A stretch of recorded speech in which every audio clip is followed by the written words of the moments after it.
आपला आवाज कोकण 24 तास. लोकशाहीत विरोधी पक्षनेता पद असणे फार महत्वाचं असल्याचं मत महाराष्ट्र राज्याचे माजी मुख्यमंत्री, माजी विरोधी पक्षनेते आणि रत्नागिरी आणि सिंधुदुर्ग लोकसभा मतदारसंघाचे खासदार नारायण राणे यांनी व्यक्त केले आहे. काय वाटतं तुम्हाला? होईलच ना. आता खासदारांना जे काय मोबदला मिळाला, आमदार बोलणार आम्हाला मिळू दे. राजकीय वर्चस्व, राजकीय वर मी शेवटी बोलत लक्षात ठेवा असले ठेव. दादा, तुम्ही विरोधी पक्ष नेते होतात स्वतः राज्याचे, आणि अशी आता परिस्थिती आहे की विरोधी पक्षच उरत नाहीये, मग विरोधी पक्ष नेता सुद्धा नाहीये राज्यामध्ये. तर हे जे चाललं आहे ते योग्य आहे का?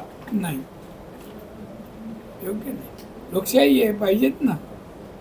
विरोधी पक्ष नेता तर पाहिजे, तो प्रमुख असतो कामकाजाच्या त्या याच्यामध्ये. विरोधी पक्षाचा रोल प्रमुख असतो, असायला पाहिजे. तुम्ही ज्या वेळेला आक्रमकपणे विरोधी पक्ष म्हणून सभागृहामध्ये कोकणचे प्रश्न मांडत होतात, तसेच आता आमदार निलेश राणे मांडतायत. अतिशय परखडपणे प्रत्येक विषयाचं कसं बघता आपण आपल्या? समाधान वाटतं. उत्तर मिळाल ना, समाधान वाटतं, चांगलं आहे. दादा शांत का तुम्ही? अरे याच्यात शांत काय केलं आता होतं ते. दादांची आक्रमक शैली दिसत अरे नाही इथे काय तुमची पत्रकारांशी करू? नाही, तरी पण जरा शांत वाटतात जरा. काय करावं असं वाटतं? उद्धव ठाकरेंचे खासदार फुटल्यानंतर आता उद्धव ठाकरेंना मित्र पक्षांचीच गरज आता अधिक वाचू लागल्याचं समोर येत आहे. तुझं काय बाबा त्या उद्धवशी जाण भेट ना. तू आल्यापासून तू एका येऊन बसलाय समोर, मोबाईल घेतोय, वाचतोय आणि बोलतोय. तो बिचारा एकतर बरं नाहीये, खरं. जाऊ दे ना त्याला, सोडा ना. आता 3 आहे ते तर घेऊन बसू दे ना. दादा, तुम्हाला आठवण येते उद्धव ठाकरेंची कधी? नाही, आठवण बाळासाहेबांची. येते ना बाळासाहेबांची, आठवण बाळासाहेबांची येते. उद्धवजींचे नाही नाही. ऐकून घ्या. पण दुसरं एक वाईट वाटतं की जो पक्ष मी सुरुवातीपासून पाहिला होता, त्याचा आज अस्त होताना बरं वाटत नाही. जी बाळासाहेबांचा आवाज महाराष्ट्रात, ती महाराष्ट्राची गरज होती, आज नाही. रोजगार निर्मितीच्या दृष्टीने राजापूर तालुक्यात अणुऊर्जा प्रकल्प झाले पाहिजे असे स्पष्ट आणि परखड मत खासदार नारायण राणे यांनी रत्नागिरी येथील जिल्हाधिकारी कार्यालयाच्या सभागृहात आयोजित पत्रकार परिषदेत बोलताना व्यक्त केले. काय चाललंय महाराष्ट्रात? ते काय मी काय सर्वे करायला घेतलं नाही. मला तुझं हे कळतं रे, तू कुठल्या मुळाशी जाणार आहे मला तुमचा कळतं. काळ, सेनेतला तुमचा काळ आणि आताचा काळ, काय जाणवते दोघांना? काय मला काय जाणवत. तुमच्या वेळची शिवसेना ती शिवसेना होती, आता नाही.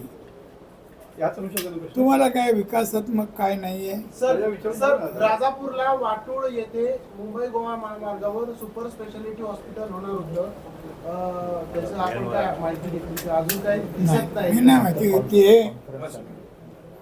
तुम्ही पण माहिती घ्या आणि मला सांगा.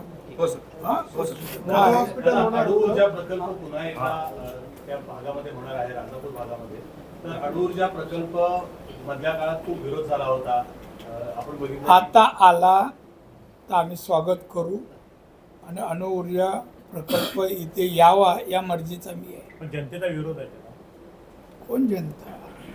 जे व्यावसायिक आहेत. विरोध म्हणजे तुम्ही मला सांगा तुमचा अभ्यास काय हो? आम्हाला जिल्ह्याला वीज किती लागते? विजेशिवाय इंडस्ट्री येईल, इंडस्ट्रीशिवाय नोकऱ्या बेकारी जाईल? सांगा ना मला. तुम्ही विरोध शब्द बोलू शकता, पण आज नुसती विरोधाने. बरं, ती इंडस्ट्री येणार, 1 लाख कमीत कमी कामगार लागणार, नोकऱ्या, आणि हे जवळपासचे लागतील. आणि ह्याच्यात इंजिनिअरिंग भागाला जास्त प्राधान्य आहे. आता ह्या गोष्टी आपण नोकऱ्या कोणाला लावू शकत नाही. आणि इथे जे येत आहेत त्यांना आपण विरोध करतो. विरोध करणारे कोण आहे? उद्धव ठाकरेने विरोध करून घेतले पैसे, गप बसला. काय झालं? आज सगळ्याला विरोध होता. काय झालं? काय एक झाला असता प्रोजेक्ट, किती प्रगती झाली असती, राज्याला वीज मिळाली असती, लोकांना पुरेशी वीज इंडस्ट्रीलाही मिळाली असती. तुम्ही ह्याच्यावर लिहा ना आणि तुम्ही अभ्यास करा ना. आज आपली काय अवस्था आहे? थोडे दिवस हा पाऊस पडला नसता तर आपली लाईट पण गेली असती सगळी. नको ते नादाला आहे, कोणाच्या लागू नका. बंद बोलले ना त्याने म्हणा आंदोलन करा, मग मी समोरून काय करतो ते बघा. हे काय काय चेष्टा आहे? सर कांदो म्हणजे अणुऊर्जा प्रकल्प झाला पाहिजे दादा. प्रमोद जटांनी मांडलेली भूमिका अरे, कोणी वीज निर्मिती करणारा प्रकल्प करावा, कोणी तो अमुकच माणूस असावा असं माझं म्हणणं नाही. आणि शेवटी डिपार्टमेंट आहे, ते सगळं चेक करतील ना त्याच्यावर, प्रदूषण किती होईल काय होईल काय. दादा कायम समुंदर की गोद में पला है तू, अंगड़ाई लेते ही लहरें शुरू, आज यौवन की मस्ती छोड़, ले चलता हूं तुझे एक नए मोड़, आजा तुझे माँ पुकारे अब, छेड़ देते हैं बीच से कुछ शरारत हंसी, गले लगा ले उसे ए फकीर, इंतजार कर रहा है तेरा तो, चल दे देते हैं उसे फसल की खूबसूरती तो, आजा तुझे माँ पुकारे अब, उन्हें भी देनी है एक नई पहचान, आजा तुझे माँ पुकारे अब. फिनोलेक्स पाइप्स पहुंचाए पानी को अपनी माँ के पास. महाराष्ट्रातील तसेच कोकणातील महत्त्वाच्या बातम्या पाहण्यासाठी कोकण 24 तास न्यूज चॅनलला यूट्यूबवर सबस्क्राईब करा आणि बेल आयकॉन प्रेस करा.